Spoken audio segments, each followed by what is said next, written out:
नमस्कार, Asian public TV में आपका स्वागत है। मैं हूं doctor Shishir Upadhyay.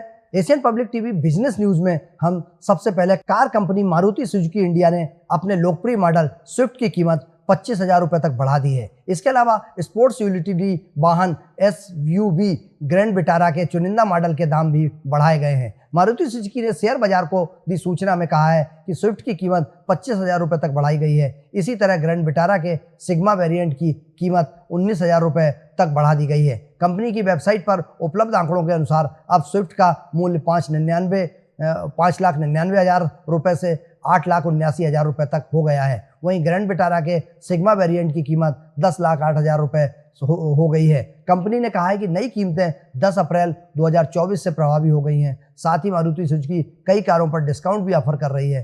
Company Maruti Suzuki Ignis पर 58,000 रुपये तक का डिस्काउंट दे रही है। इसमें 40,000 रुपये का कैश डिस्काउंट है, 15,000 का एक्सचेंज बोनस और 3,000 का कारपोरेट डिस्काउंट शामिल किया गया है। इस ऑफर से ऑटोमेटिक और मैनुअल दोनों वेरिएंट पर डिस्काउंट दिया जा रहा है।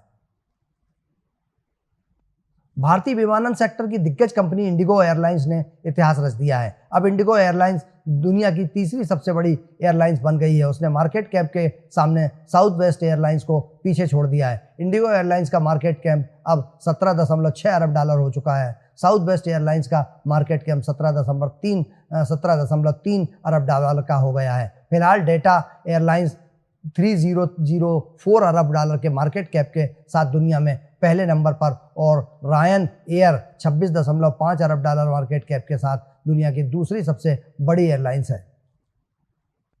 वोडाफोन आइडिया अगले सप्ताह तक 18,000 करोड़ रुपए जुटाने के लिए follow of public offer launch करने की तैयारी कर रही है। कर्ज के बोझ में दबी दूरसंचार कंपनी ने FPO के लिए जेफरीन, SBI कैप्स और एक्सिस कैपिटल को प्रमुख मैनेजर के रूप में लिस्ट किया है, जो भारत में अपनी तरह की सबसे बड़ी पेशकश है। यस बैंक की 15,000 करोड़ रुपए की FPO भारतीय बाजार में अब तक सबसे बड़ी शेयर बिक्री रही है। जनवरी 2023 में अडानी एंटरप्राइजेस का 20,000 करोड़ रुपए का FPO इसमें टॉप पर था, लेकिन हिडनबर्ग रिसर्च रिपोर्ट में अडानी समूह पर कई प्रशासनिक संबंधी खामियों का आरोप लगने के बाद गौतम अडानी की प्रमुख कंपनी ने इस प्रस्ताव को रद्द कर दिया था।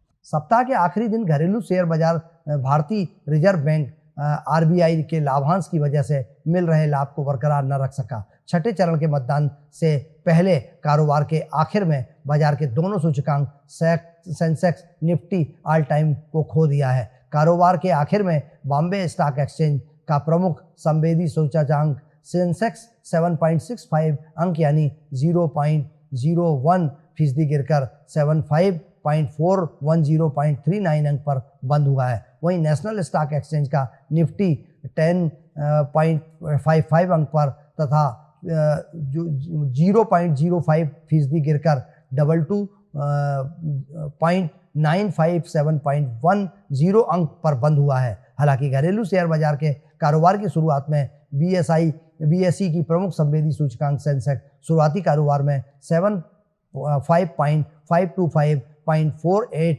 अंक के सर्वाधिक उच्च स्तर पर खुला था। वहीं नेशनल स्टॉक एक्सचेंज NSE का निफ्टी ने भी 1.5.45 अंक बढ़कर 22.98283.10 अंक पर अपने कारोबार को शुरुआत दी थी, लेकिन कारोबार के आखिर में ये दोनों प्रमुख सूचकांक गुरुवार की बढ़त को बरकरार नहीं रख सके थे।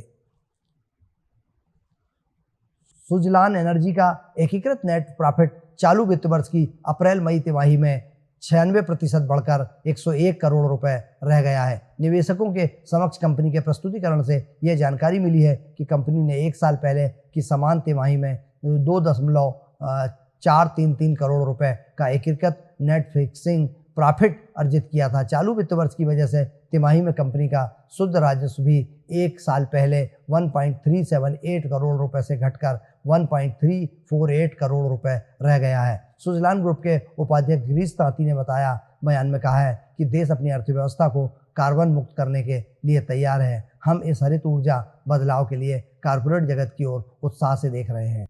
एशियन पब्लिक टीवी पर बिजनेस खबरों में फिलहाल इतना ही। आप बने रहिए एशियन पब्लिक टीवी पर। मुझे दीजिए इजाजत। नमस्कार।